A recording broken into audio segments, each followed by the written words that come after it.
Now joining me on the Oregon Man Clinics hotline is Max Torres, Oregon football recruiting beat reporter for ScoopDuck on 3 and host of the Ducks Dish podcast. And we have had Max in each week as we break down Oregon recruiting. And wow, what a perfect day and week to get you in, Max, because it has been an incredible early signing period for Oregon and just so much to go over. A lot of guys that were surprising that ended up with Oregon. Some guys that we knew were going to end up with Oregon stayed, or that we expected to go with Oregon stayed. But just an incredible, really just 48, 72 hours in that early signing period for the Ducks.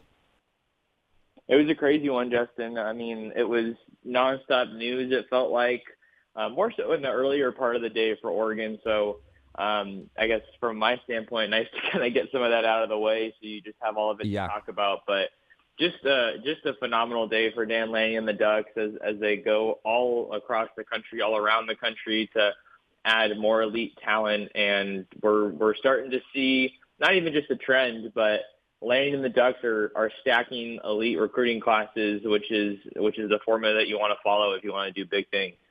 And Oregon right now, as we stand here today, could change, is the number 3 national ranked class in 2025.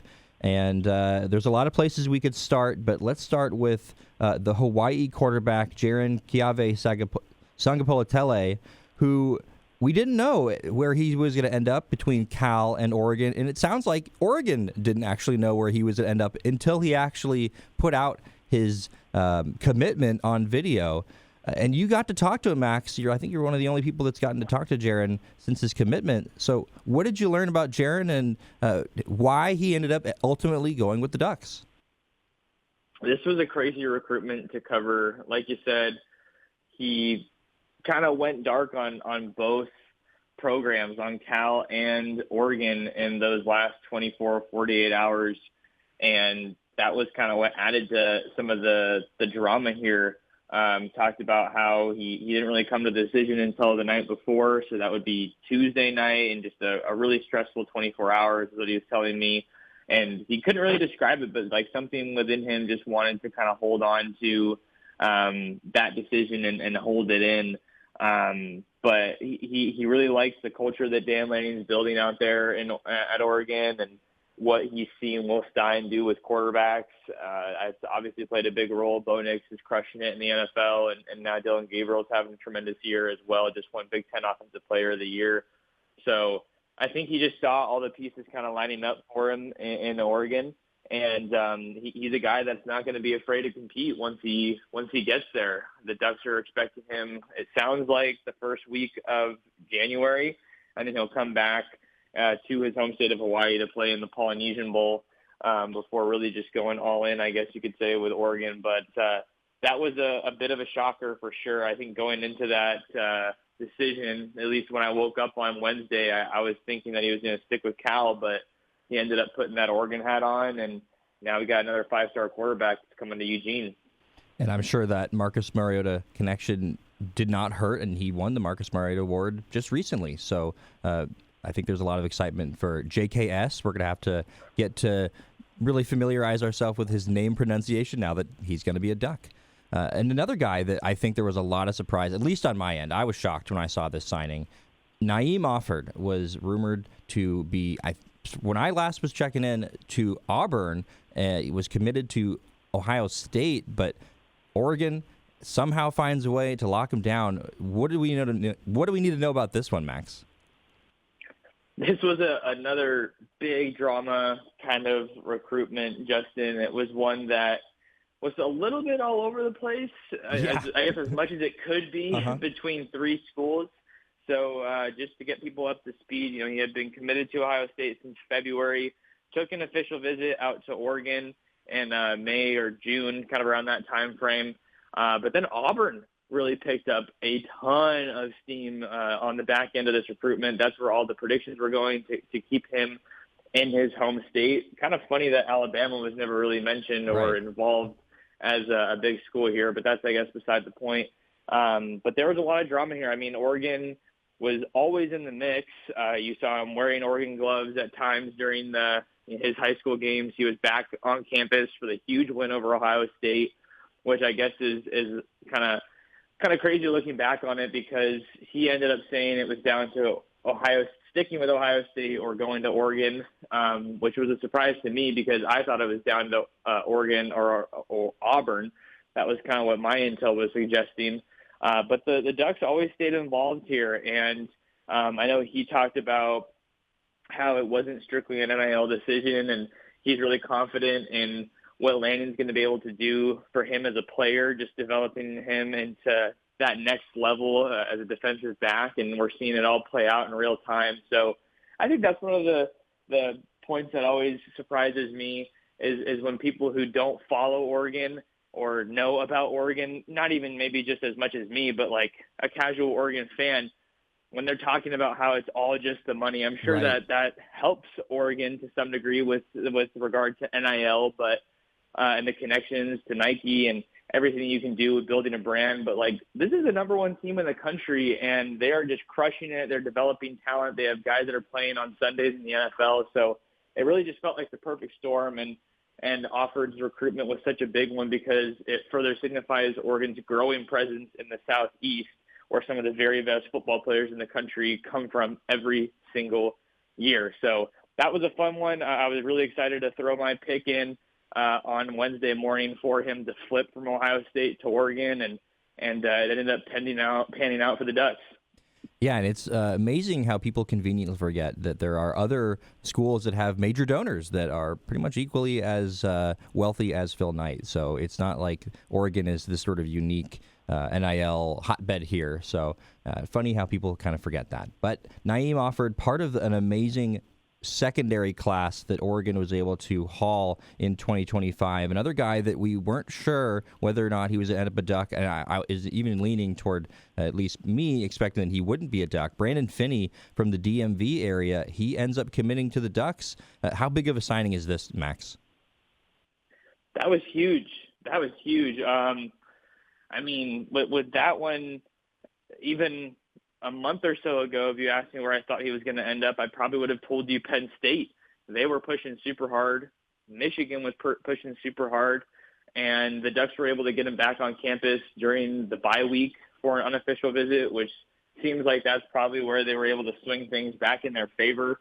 I had a prediction for him to flip to Penn State at one point, but after making some more calls and doing some digging on that one, I decided to say, hey, I think this guy's going to stick.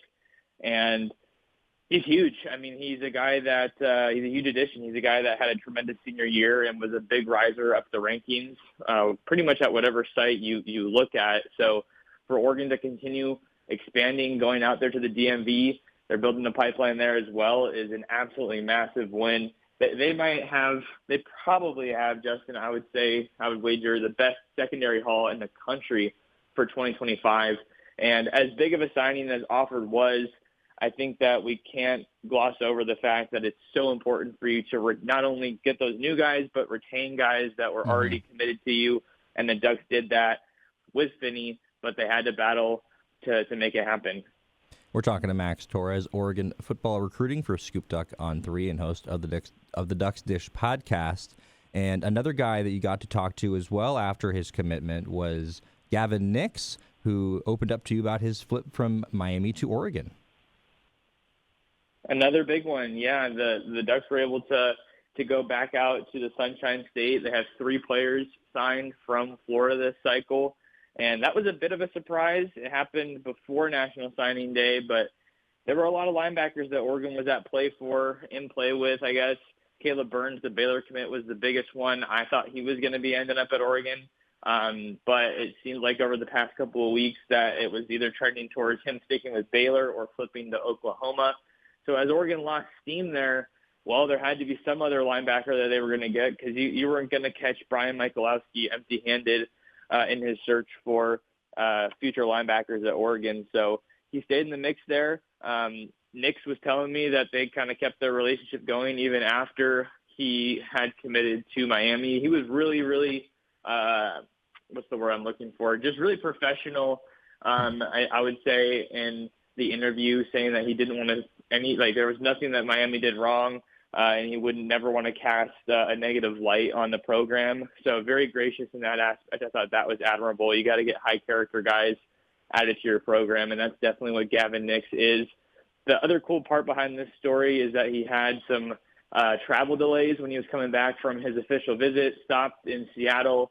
Looked like it was some mechanical issues, and that kind of shook the family up just as far as showing them how far Oregon really is from Florida. Mm-hmm. But he came back for that for another unofficial visit during the bye week, and he said, sometimes planes work, sometimes they don't, but that was like nothing that Oregon could control.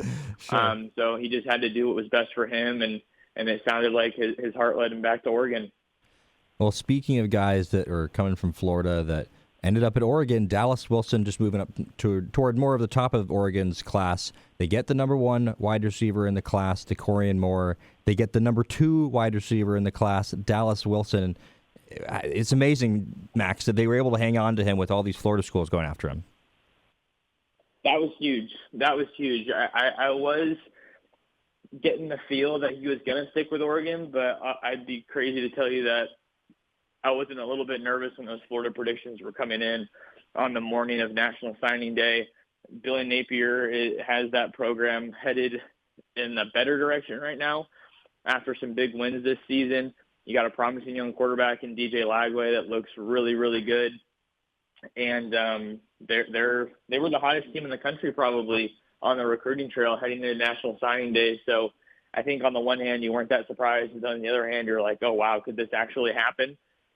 Been committed for nearly 2 years, and he chose to stick with Oregon, pulled out the Oregon Hot Boys shirt on his live stream when he was announcing that he was going to stick with Oregon. So just really next level recruiting from Junior Adams, and we can't forget about Cooper Perry in that wide receiver hall. He's a 4-star out of Arizona that I'm really excited about as well. So the future of the wide receiver room is super bright. I think that DeCorian Moore looks like the guy that you're most confident will get on the field at some point as a true freshman.